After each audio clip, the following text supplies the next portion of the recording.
Bienvenue dans ce débat fait croiser qui se veut ce matin une instance de sensibilisation, d'apprentissage et d'enseignement. Vous allez vous en convaincre dans quelques petites minutes. Au menu de ce débat, les vices des vacances, comprendre le quotidien des vacanciers. Et je vous l'ai dit, l'exercice sera fait avec un socio-anthropologue. Il est chercheur au laboratoire d'analyse des dynamiques socio-anthropologiques et d'expertise pour le développement. Il a nom Félix Badiagou. Bonjour, monsieur Badiagou. Oui, bonjour, monsieur le journaliste.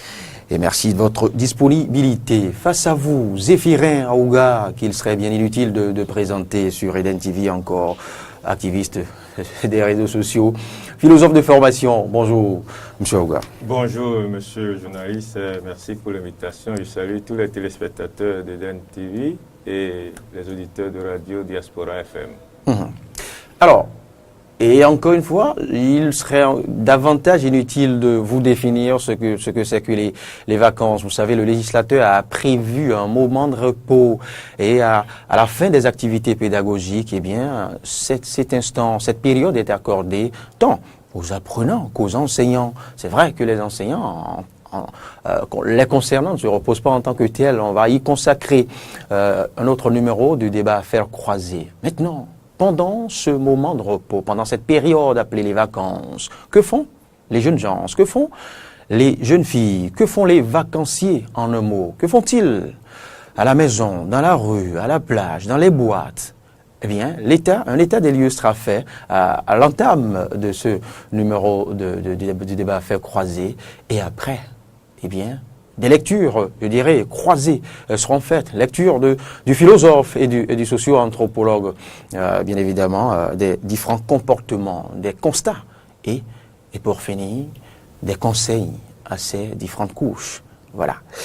Zéphirin Aouga, à nouveau, bonjour. Bonjour, monsieur d'abord. Alors, les vacances, vous les vivez chez vous avec vos enfants. Vous faites quel état des lieux des comportements des enfants, des apprenants ou des vacanciers, si vous le voulez? Oui, l'état des lieux, c'est d'abord, il faut partir d'abord des parents eux-mêmes d'abord. Il faut partir des parents. Les enfants, tous les enfants, bon, lorsque après les cours, quand ils sont en période de vacances, bon, ils constatent qu'ils ne vont plus en classe. Et bien donc ils sont à la maison et naturellement tous les enfants qui sont en bonne santé ont tendance à s'amuser un peu, à regarder un peu la télé, à rigoler, à se promener. Ça dépend de l'âge aussi. Ça dépend de l'âge. Donc maintenant, les vacances, il faut comprendre que c'est un moment de décompression. Surtout pour les enfants puisque nous parlons des enfants, nous parlons des vacances, donc ça concerne les enfants qui sont scolarisés, n'est-ce pas? Donc c'est un moment de décompression. C'est un moment où on permet à l'élève de se vider, mais au même moment se doper aussi pour pouvoir, à la reprise, être dans une forme psychologique, et dans une forme physique, dans une forme même intellectuelle pour aborder la nouvelle rentrée. Donc, c'est un moment qu'il faut encadrer, que les parents ont la responsabilité d'encadrer avec les enfants, mais tout en évitant de les surcharger d'activités qui pourraient encore agir sur leur qualité intellectuelle, sur leur capacité d'absorption, parce que on est en vacances et les enfants ont besoin quand même d'être un peu déchargés des poids, des études, de toutes les contraintes qu'ils ont connues au cours de l'année. Il faut trouver les moyens. Ne serait-ce que pendant un temps. Pendant un temps. Il faut trouver les moyens pour leur permettre de souffler un peu, mais de souffler positivement. Donc, c'est un moment important. qui doit être géré par des parents qui s'y connaissent.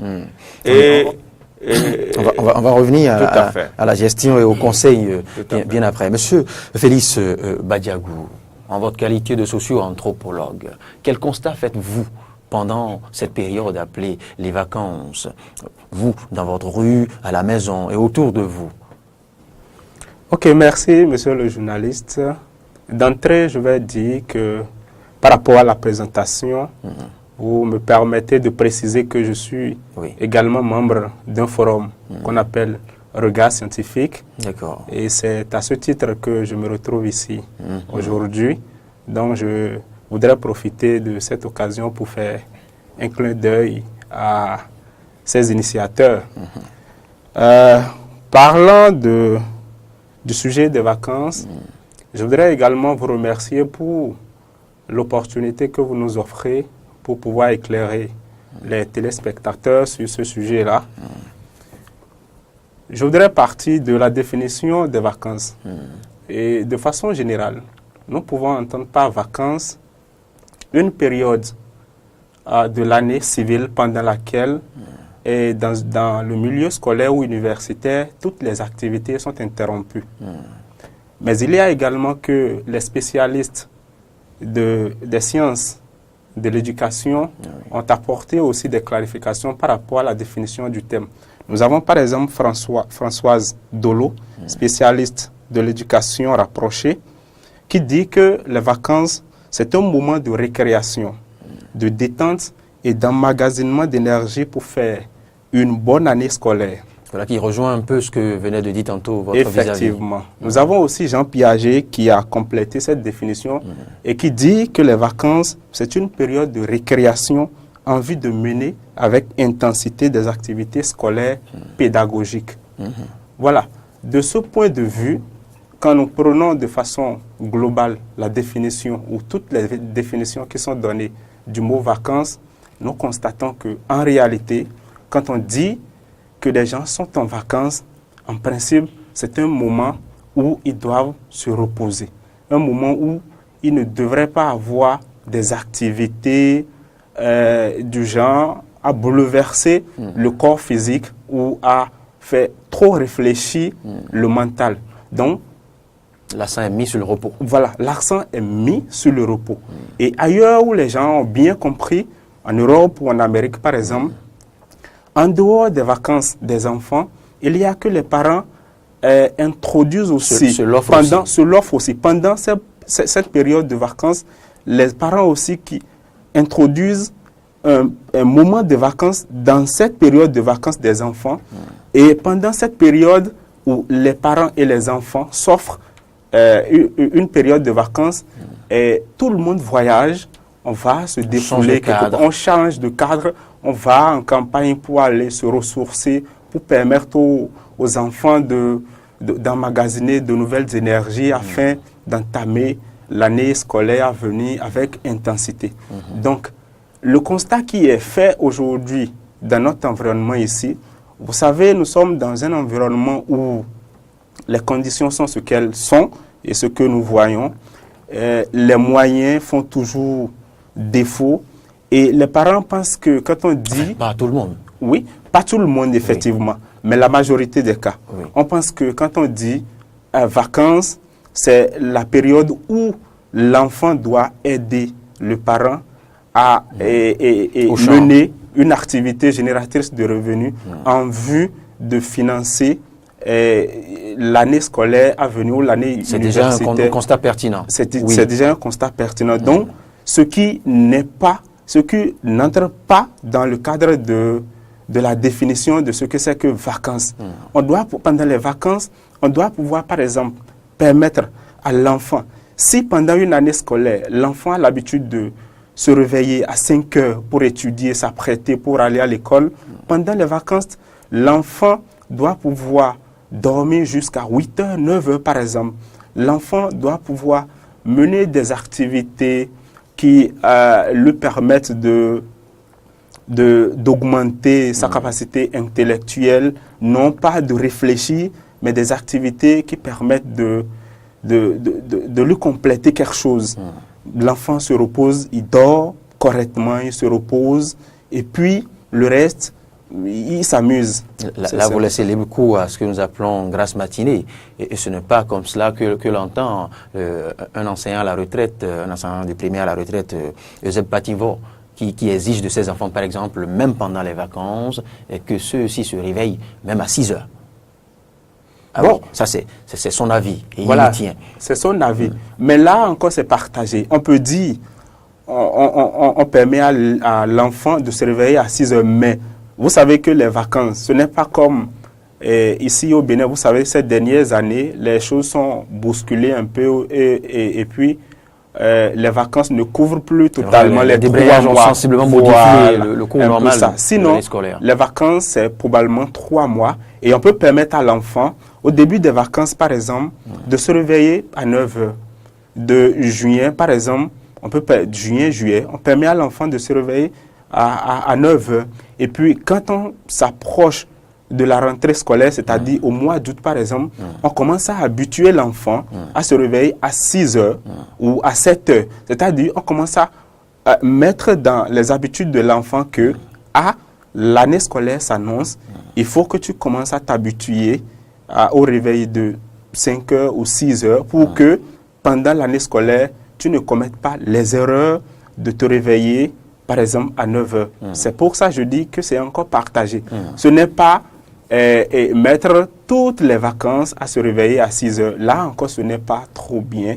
Parce que on dit c'est une période de vacances. Quand l'enfant va se réveiller à 6 heures, il va faire quoi pendant ses vacances? On va lui dire de continuer à apprendre. Non, mais il a tout le temps pendant la journée. Il pourra faire la vaisselle. Il pourra faire la vaisselle, il pourra balayer la cour, il pourra balayer la chambre. Enfin, s'il ne le faisait pas. Oui, mais on a dit, là, nous sommes dans le cadre des vacances et la journée est libre. Il pourra faire tout ça pendant la journée. Contrairement à la période où c'est une année scolaire et l'enfant doit faire la vaisselle avant d'aller à l'école. Vous voyez? Donc, c'est un peu ça. Monsieur Félix Badiagou, merci. Zéphirine Rouga, avant d'en venir, d'ouvrir le chapitre des vices, des comportements orduriers, enfin, continuons à égrener quelque peu encore les belles activités, ce qu'il faille faire, ce qu'il convient de faire pendant les vacances, puisque M. Badiagou l'a notifié tout à l'heure dans son constat, puisque je lui demandais quel est le constat fait. Oui, ce qu'il faut faire autour de soi. Monsieur Félix Badiagou l'a déjà bien dit. Et la seule chose que je peux dire, il a parlé qu'ici, ils n'avons pas tellement les moyens pour faire un peu comme les Européens qui arrivent à harmoniser leurs propres vacances à celles des enfants. Et ainsi, toute la famille a le temps de s'amuser un peu, de décompresser, tout ça. Mais ici, ce n'est pas les moyens qui nous manquent, c'est l'organisation qu'on n'a pas. Nous ne sommes pas organisés, on n'est pas organisés. Et ce qui est triste, de jour en jour, nous sommes moins organisés. Avant encore, quand on était petit, qu'est-ce qu'il vous le fait dire? Ça se faisait autrement et on pouvait, pendant les vacances, vous pouvez aller, peut-être si vous êtes à Cotonou, bon, on vous envoie peut-être chez un oncle ou bien chez une tante à Parakou ou à Pobert ou à Ouida, un peu là où vous avez de la famille et en ce moment, l'éducation aussi est que, bon, ce n'est pas comme aujourd'hui. La famille, c'est la famille. La tante, c'est la tante. L'oncle, c'est l'oncle. C'est le même respect que vous avez à vos géniteurs que vous avez vis-à-vis de ces gens. Même des gens que vous ne connaissez pas dans la rue, l'éducation qu'on avait, c'est que vous devez être très poli, respectueux, sinon, eh bien, on pourrait vous frapper et vous corriger. N'importe qui pourrait vous corriger. Celui qui vous dépasse en âge est à même de vous corriger et de vous réprimander.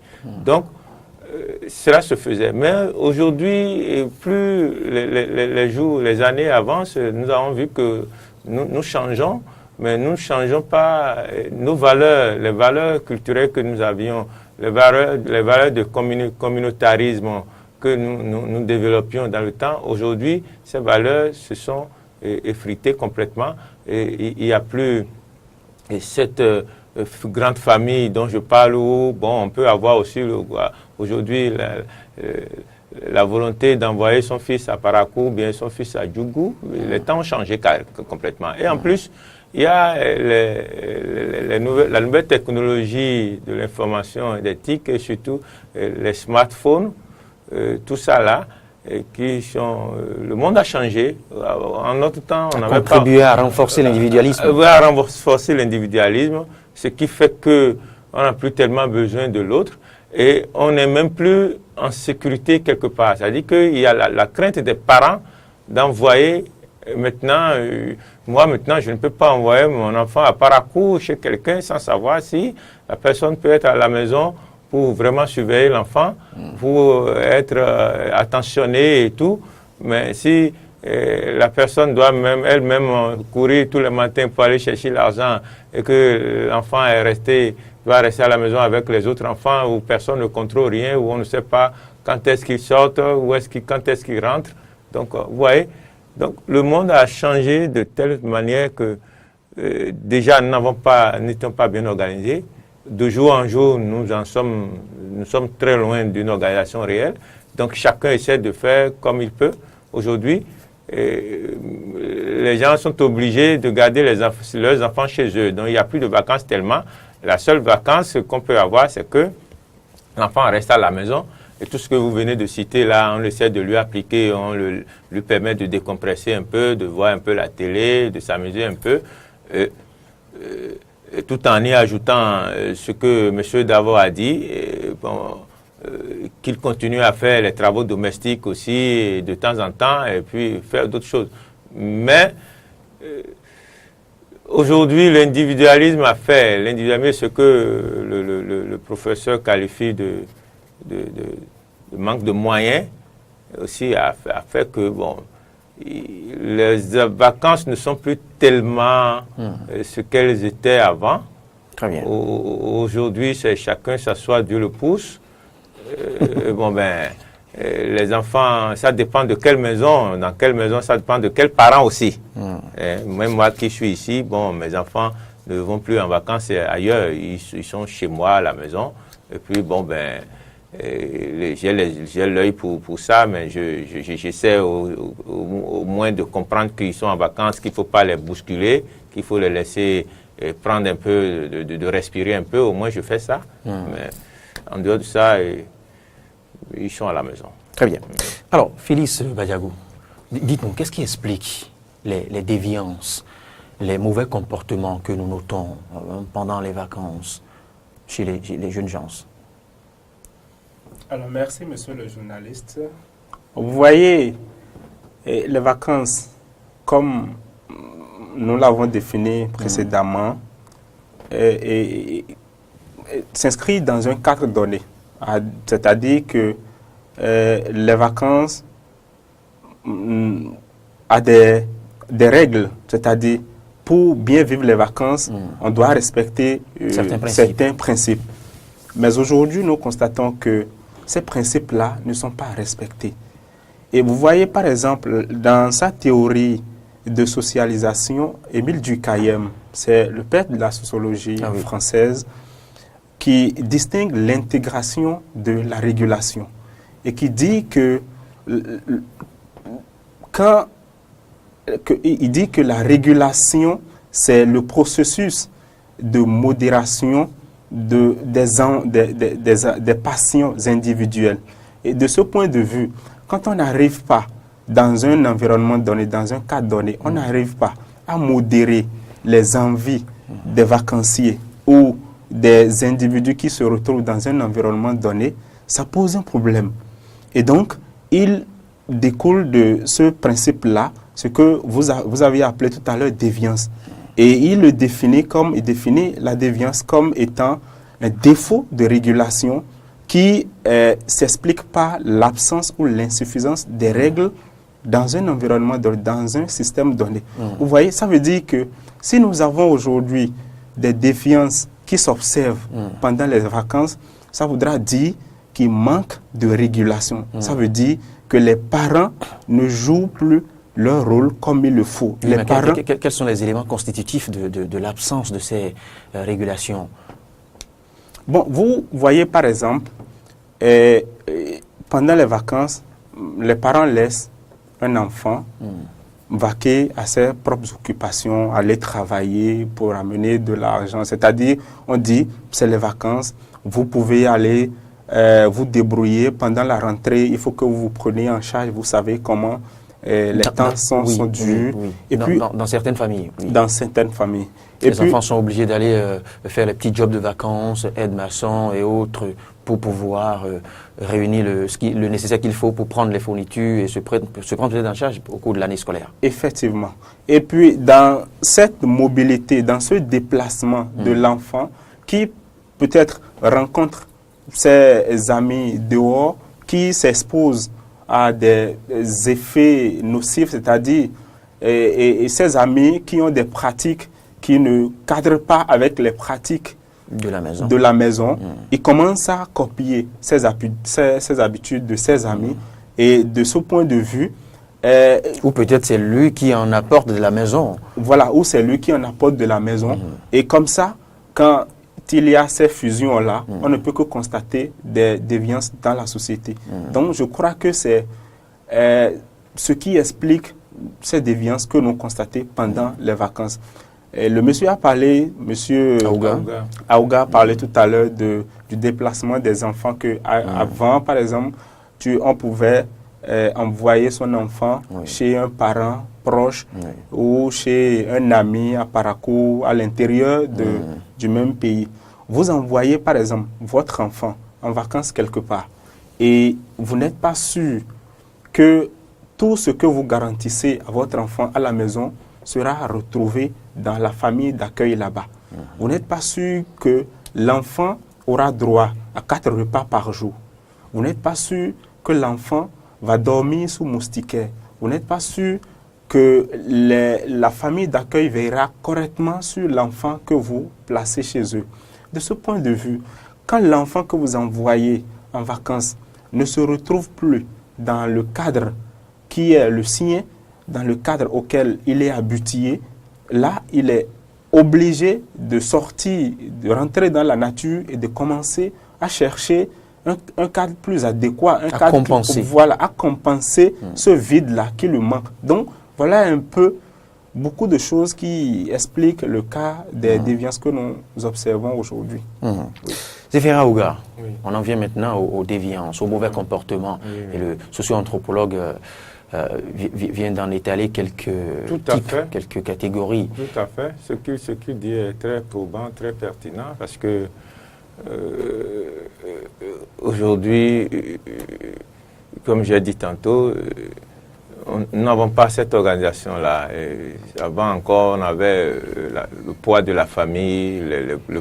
Dans ce que venait de dire les liens parentaux. M. Félix Badiagou, les parents sont les principaux responsables. Tout à fait. À bien l'entendre, à bien comprendre. Tout à fait. Puisque nous parlons des enfants, et les parents doivent avoir un regard. Il est vrai, il s'agit des vacances, mais on doit avoir un regard. Et il a parlé de régulation, et c'est tout à fait réel.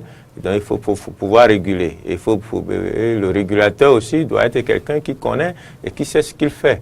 Et comprendre qu'il s'agit des enfants et il s'agit d'une période de vacances. Il faut pouvoir leur permettre de bien passer ces vacances en vue de pouvoir avoir une bonne reprise à la rentrée. Et les déviances que nous connaissons aujourd'hui, comme je vous ai dit tantôt, le monde a changé. Et il y a le fait que on va parler de la sexualité, donc on parle déjà des enfants de l'âge de 15-16 ans, il y a le problème de la sexualité, il y a le problème des smartphones ou les vidéos qu'on peut s'envoyer sur WhatsApp et tout. Les obscénités. Qu'on voit. Donc, il y a aussi, ça dépend. Il est vrai, au Bénin, nous avons la chance, nous ne sommes pas trop accros au tabagisme. Bon, moi, je n'ai jamais vu mes parents fumer. Je crois que pareil, ici, nous sommes petits, mais d'autres pays, j'ai connu d'autres pays où, au moins, si vous prenez 10 personnes, au moins 5 fument quand même. Bon, nous, on n'est pas comme ça. Mais il y a les stupéfiants aussi, la drogue et tout. Parce que même on sort un peu des vacances, même dans les internats, Il y a plein de choses qui se passent. Vous devez faire une émission sur les internats. Oui, on va y revenir. Même dans les internats, il y a plein de choses qui se passent. Et les stupéfiants et tout, ou si vous n'êtes pas regardant. Et c'est là où le rôle du parent. On va s'y atteler, rassurez-vous. On va en parler, certains internats qui deviennent des pépinières de vices. Voilà. Donc, revenons dans les vacances. C'est que le monsieur Félix a parlé de régulation. Et la régulation, pour pouvoir faire la régulation, il faut un régulateur. Et le régulateur, ce sont les parents. Donc aujourd'hui, il est compliqué d'envoyer un enfant quelque part sans avoir toutes les garanties qu'il a signées, si l'enfant pourrait se retrouver dans son cadre réel. Et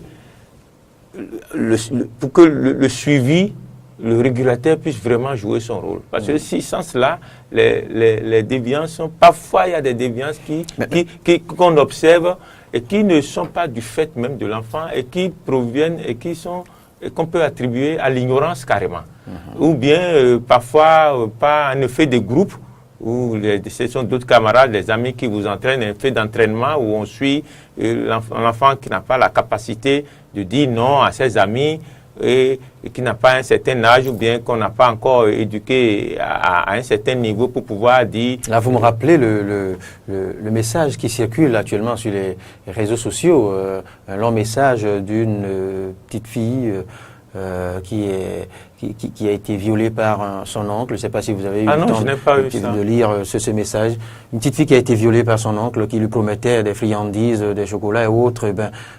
Et puisque l'oncle a eu le temps de répéter une énième fois, il n'a pas pu offrir ce qu'il faille à la petite fille, eh bien la petite a fini par se confier à sa maman. Voilà. Et c'est là que la maman a été informée du forfait et du faux coup de cette barbarie que commettait ce jeune oncle avec la petite fille. Alors, quand je vous suis, c'est que vous semblez disculper quelque peu les apprenants. Vous faites porter tout le poids, toute la responsabilité aux parents.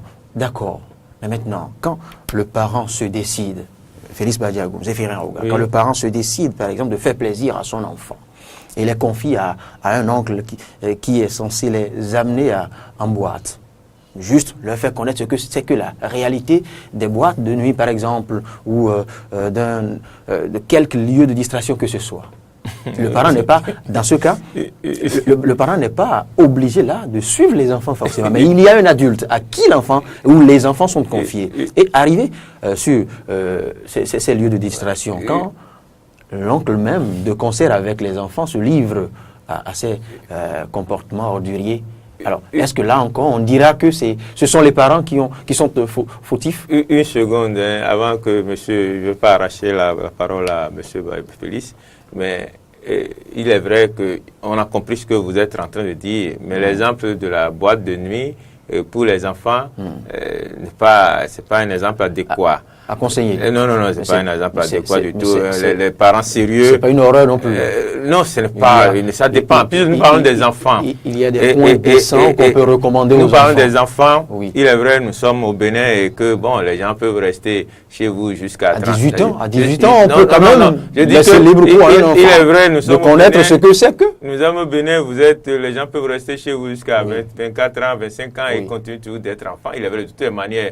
Moi qui suis ici, je touche toujours enfant à ma maman ou à mon père. Mais je vous dirai pas le contraire. Voilà, mais des parents sérieux. Oui. Quand nous parlons des enfants disons de 4, je prends l'âge pour aller à l'école, disons de 5 à 18 ans, un parent sérieux, un parent vraiment sérieux ne peut pas dire pour les vacances, je vais demander à mes enfants d'aller se promener en boîte. Eh bien, c'est lui-même qui ouvre la porte. C'est lui-même qui ouvre la porte aux dérives. Je précise que les nightclubs sérieux n'acceptent qu'à partir de 18 ans. Merci. Il peut y avoir des déviances. C'est pas pour promouvoir le vice, mais je précise que les nightclubs sérieux n'acceptent pas les enfants de moins de 18 ans. Oui, je suis d'accord. Voilà. Maintenant, il n'y a pas que ça. Il y a les plages. Il y a les plages, il y a les sorties. Justement, c'est pour cela que j'ai dit que j'ai compris l'exemple là. Mais parmi tant d'autres possibilités, tant d'autres choses qu'on peut offrir aux enfants pour pouvoir s'amuser et tout, Je crois que si on doit lister, la boîte de nuit doit venir vraiment complètement en dernière position. Tout à fait en dernière position. Pourquoi ne pas exprimer clairement votre idée? Vous ne doit pas faire partie. Mais je vais laisser mon ami et monsieur Félix Badiagou va s'exprimer. Bon, d'abord, je voudrais préciser quelque chose que j'ai dit tout à l'heure concernant la déviance. Il faut dire que c'est l'absence ou l'insuffisance des règles dans la société qui font naître la déviance. Et non que c'est la déviance qui s'explique de cette façon-là. C'est plutôt l'absence ou l'insuffisance de normes, des règles dans la société qui explique la déviance. Maintenant, on va parler de ce que quand un enfant est en vacances chez son oncle et qui va quand un parent décide de faire plaisir à ses enfants, de le mettre dans les bonnes conditions, de l'accompagner. Bon, d'abord, il faut que l'oncle distingue quel type d'enfant il faut que j'amène vers la boîte de nuit. Je crois qu'il y a plusieurs types au cinéma, à la plage. Voilà, il y a plusieurs types de loisirs qu'on peut offrir aux enfants. Je crois, comme monsieur Aouga l'a dit tout à l'heure, quand on doit citer, pendant les vacances, quand on doit citer les loisirs qu'il faut offrir aux enfants, la boîte de nuit viendrait totalement en dernière position. Et ce n'est d'ailleurs pas conseillé, pour les enfants. On a dit que la période des vacances, c'est une période pendant laquelle les enfants doivent se défouler, aller et se promener dans une campagne et non aller encore se mettre plein dans la tête des idées bizarres comme dans la boîte de nuit. Donc ça, c'est pas conseillé. Très bien. Mais l'autre hic est que quand l'enfant en entend parler chaque fois au cours de l'année scolaire, quand les autres, ses copains, lui content les merveilles des bars climatisés, des nightclubs, des cinémas et autres, et que vous, parents, vous imprimez cette rigueur, ce purisme extrême, et que votre enfant à un certain âge n'y a jamais goûté, ne connaisse pas cette réalité, il sera tenté un jour, à votre insu, d'y aller. Oui. Et là? Oui. Et tout ce que vous dites est vrai. Et je reviens toujours à quelque chose, un mot que M. Félix a cité, la régulation. La régulation. Et là encore, nous sommes obligés de revenir sur les parents. Un parent doit tout faire pour être proche de ses enfants. Si vous n'êtes pas proche de vos enfants, que vous ne discutez pas avec eux, vous ne prenez pas le temps de partager quelques moments avec eux, tout ça là, ils seront toujours influencés par ce qu'ils entendent de dehors. Si c'est des parents qui sont souvent proches, ils auront l'occasion de discuter avec leurs parents pour dire « Ah, j'ai des amis qui ont dit ceci, cela ». Et le parent aura l'intelligence de leur dire « Non, ça là, c'est rien, on aura le temps de faire ceci, on pourra faire, non, on peut faire ça autrement ». Et puis, on change. Mais si vous êtes parent et que vous n'êtes pas proche de vos enfants, vous ne savez pas ce qu'ils pensent. Quand ils sont heureux, ils ne peuvent pas partager avec vous. Quand le jour ils sont tristes, malheureux, ils ne peuvent pas venir vous voir pour que vous leur posez des questions. Qu'est-ce que vous avez, essayez de les calmer et tout. Non. Donc vous êtes un père tyran, c'est-à-dire que vous êtes un régulateur extrême tyrannique. Vous n'êtes pas affectif. Vous n'êtes pas proche de vos enfants. Alors, quand il y a ce défaut-là... des parents qui n'ont pas entretenu une atmosphère de communication décente. Tout à fait. Il y a ce défaut-là. Quand il manque un peu d'affection, un peu... je crois que M. Félix va trouver les mots sur le plan sociologique pour l'exprimer. Quand il y a déficit affectif. Il y a des déficits affectifs, eh bien, ce vide-là est naturellement comblé ailleurs. Et d'où... les enfants sont un peu accessibles à tout ce qui se raconte, soit dans d'autres cadres, et parfois commencent par être cachotiers et de développer une autre vie carrément en dehors de celle qu'on leur reconnaît à la maison. Si bien que vous êtes un parent, vous aurez l'intention de connaître votre enfant, mais vous ne le connaissez pas du tout, parce qu'il a peur de vous, Parce que vous ne lui avez pas permis de s'exprimer. Quand il vous voit, il vous présente une autre face On ne carrément. veut pas bâtir la confiance. Et quand il rentre à la maison, il a une autre posture carrément. Oui. Mais dès lors qu'il sort de chez vous, eh bien, il devient autre chose. Et puis là, c'est après, quand il s'agit des filles, même des garçons, c'est après que, quand les scandales arrivent, les parents sont surpris d'entendre que telle est tombée enceinte, ou bien telle a mis une jeune fille enceinte, et puis, bon, ben, vous êtes à la maison, on vient vous sonner à la porte pour dire que venez constater ce que votre enfant vient de créer. Donc, je prends le mot de M. Félix quand il parle de régulateur. Donc, le rôle des parents, ce n'est pas qu'on charge les parents, mais le rôle est très, très, très important. Oui. Le rôle du parent est très important. Félix Badiagou, on parlait des distractions et vous deux, vous êtes unanime sur le fait qu'il faille proposer aux enfants les distractions saines. Et je disais à M. Aouga, à défaut de ne leur proposer que les saines, ou de ne pas les accompagner un tant soit peu vers les moins saines, quitte à leur faire comprendre la réalité de cette réalité, de cette distraction qui est dite pas du tout décente, par exemple. Alors, est-ce qu'il ne serait pas mieux de tout proposer à l'enfant ou de tout dire à l'enfant à la maison déjà? De tout dire comme quoi, par exemple? Je parlais des deux types de distractions. Ok. Parce que vous dites, à vous entendre, Oui. les nightclubs, les boîtes de nuit ne sont pas proposés aux enfants. Oui. À vous entendre. Oui. Mais je dis, à force de ne leur proposer que des distractions saines, les enfants ne seront-ils pas tentés un jour d'aller découvrir par eux-mêmes ce que vous ne leur avez pas permis de faire en un certain âge? Oui, évidemment. À un certain âge déjà, l'enfant arrivé à la maturité va découvrir ce que c'est qu'une boîte de nuit. D'abord, M.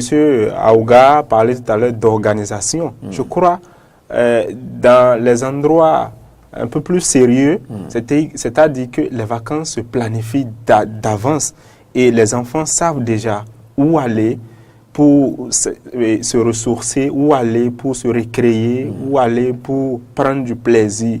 Et pour ce qui concerne la boîte de nuit, d'abord, il faut dire que c'est à partir d'une certaine heure que la boîte de nuit s'anime.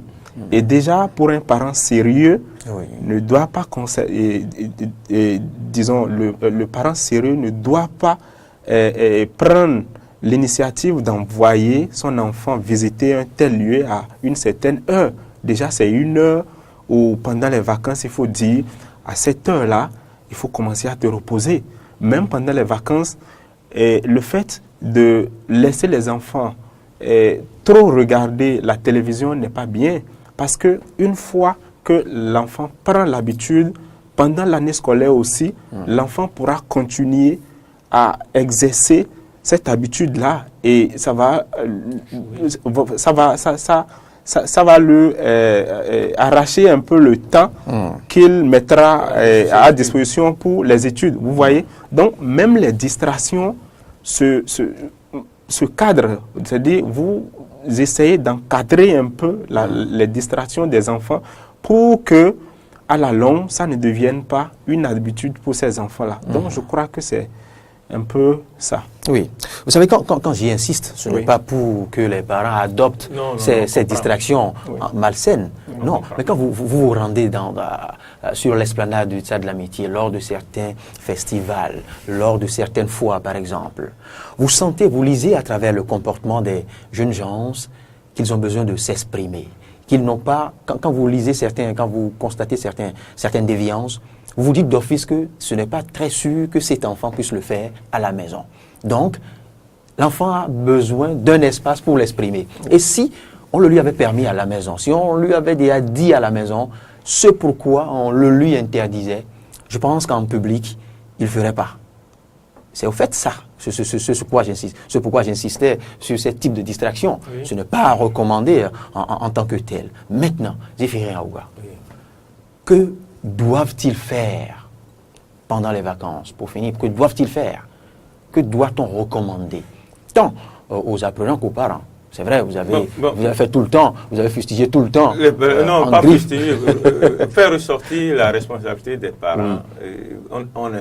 Quand on est parent, un parent doit être responsable. Oui. Ça, c'est basique.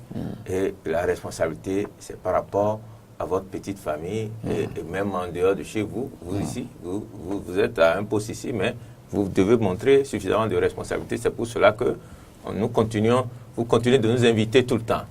Voilà. Donc, mais que les enfants, que pendant les vacances, qu'est-ce qu'ils doivent faire? Première des choses, se reposer. Se reposer. C'est dit. Se reposer. Deuxième chose, se reposer, ce n'est pas être amorphe, ce n'est pas se coucher tout le temps, mais ils doivent être actifs aussi. Donc, il y a des activités, s'amuser, se promener, tout ça. Et puis, tout est dans l'organisation. Malheureusement, on n'a pas... on n'organise pas. On ne prévoit pas d'avance. Il n'y a pas d'activité. Donc, chaque jour, même moi qui vous parle, j'ai des enfants à la maison, mais aujourd'hui, je suis sur le plateau en train de discuter. Bon, vous ne savez pas exactement ce qu'ils sont en train de faire à la maison? Non, c'est au pire des cas, au moins je joue le rôle de régulateur. Au pire des cas, ils seront en train de voir la télé actuellement. Mais ça, là, ce n'est pas encore très offensif. Mais comme l'a dit Félix, il faut savoir aussi limiter ça, cadrer ça pour que cela ne devienne pas véritablement une passion, une habitude qui puisse déteindre sur les études après. Donc, en dehors de ça, nous sommes dans un monde aujourd'hui où on a la sécurité, on a un problème de sécurité. Et quand M. Félix parlait tantôt lorsque vous envoyez votre enfant quelque part, vous n'êtes pas sûr qu'il aura les 4 repas par jour, c'est la sécurité alimentaire. Vous n'êtes pas sûr si celui qui vous l'envoyez pourra détecter en même temps s'il a la fièvre, s'il a quelque chose qu'il faut vite prévenir. C'est aussi le réflexe. Le réflexe, tout ça là. Donc, tout ça fait que on revient toujours c'est aux parents d'être avec leurs enfants et de savoir planifier leurs vacances, de faire les programmes qu'il faut, d'en discuter comme vous le souhaitez, parce que vous dites que quand on cache plein de choses aux enfants et qu'ils cherchent à le découvrir par eux-mêmes, cela pourrait créer... Parce qu'ils finissent toujours par découvrir, cela pourrait créer ce que nous appelons des déviances et tout. Donc, pour prévenir que les enfants ne tombent faute de connaissances dans des travers, il faut discuter avec eux. Oui. Je suis d'accord avec vous que ça aussi...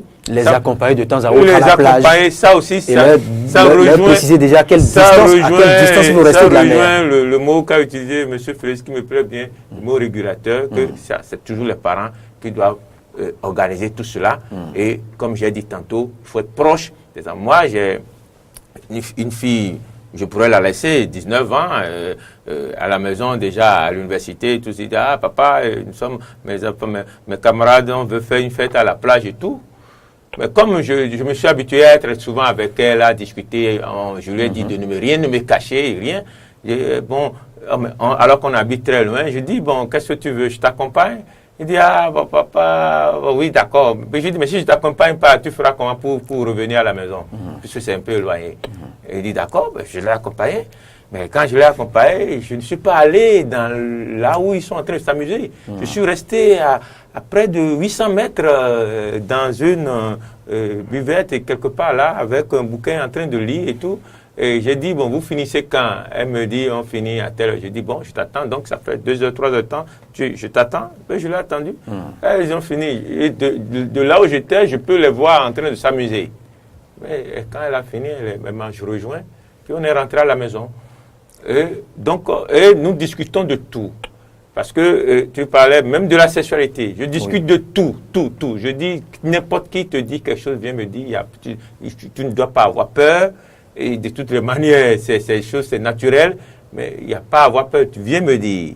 Donc, c'est ce que j'appelais entretenir un climat de confiance. Oui, c'est ça. Et ça aussi, c'est le régulateur qui doit jouer ce jeu-là. Puisque nous parlons des enfants. Les enfants ne peuvent pas prendre l'initiative d'aborder certaines questions avec leurs parents, surtout quand ils commencent pas à grandir et qu'ils entendent aussi souvent avec les camarades à l'école et tout, plein de choses. Et si vous êtes un papa un peu rigueux, parce que il faut être principe aussi, il faut avoir les principes. Il ne faut pas être un papa débonnaire, mais il faut être un bon régulateur. Un bon régulateur qui comprend que vous êtes là aussi pour porter l'enfant. Il ne faudrait pas être un rigoureux incompris. Voilà. Parce que les enfants sont très sensibles à l'injustice. Donc, vous êtes là pour accompagner, pour permettre à l'enfant de s'épanouir. Et si vous avez conscience de ce rôle-là, vous devez savoir comment réguler pour que, effectivement, l'enfant puisse véritablement s'épanouir.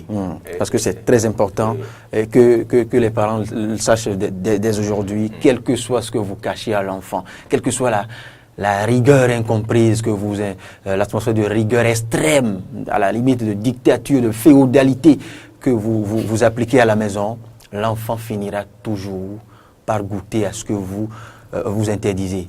C'est aussi simple que ça. Et si c'est le contraire, Zéphirin Aouga ou M. Félix Badiagou. Mieux vaut en parler pour éviter que l'enfant ne tombe dedans par ignorance. Mieux vaut en parler, mieux vaut à la limite leur faire découvrir, les y accompagner pour leur montrer au fait quel est l'aspect négatif sur lequel vous insistiez par le passé. Félix Badiagou. Ok, merci monsieur le journaliste. Je voudrais dire, pour finir, comme conseil que aussi bien les enfants que les parents doivent savoir que le législateur n'est pas bête en décrétant un moment de l'année pour les vacances.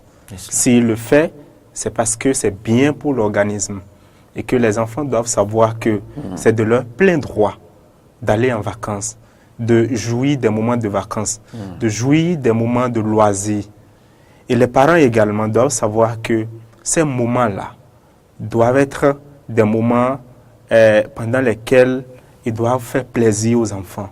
Vous savez, nous nous mettons plein la tête des envies, des ambitions que nous n'atteignons jamais. C'est-à-dire qu'on court toujours pour des désirs plus grands. Ce que Pierre Bourdieu appelle par exemple la misère du monde dans son livre qu'il a écrit, la misère du monde. C'est-à-dire, aujourd'hui, nous avons un objectif, nous l'atteignons demain, et puis demain, on se fixe encore un plus grand objectif.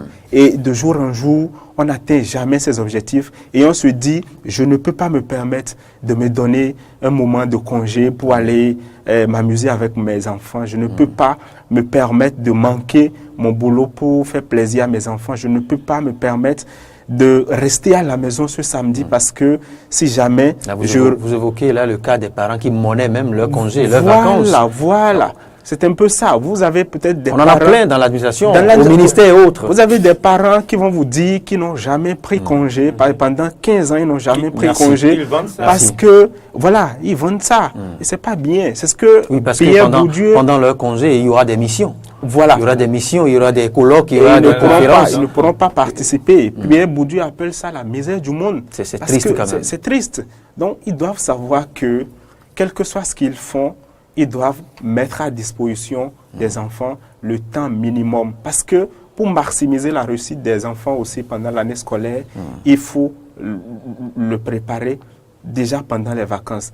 Pour un enfant qui veut briller pendant une année scolaire, c'est pendant les vacances que ça doit déjà se préparer. On sent que l'enfant est aguerri. Même les cours de vacances.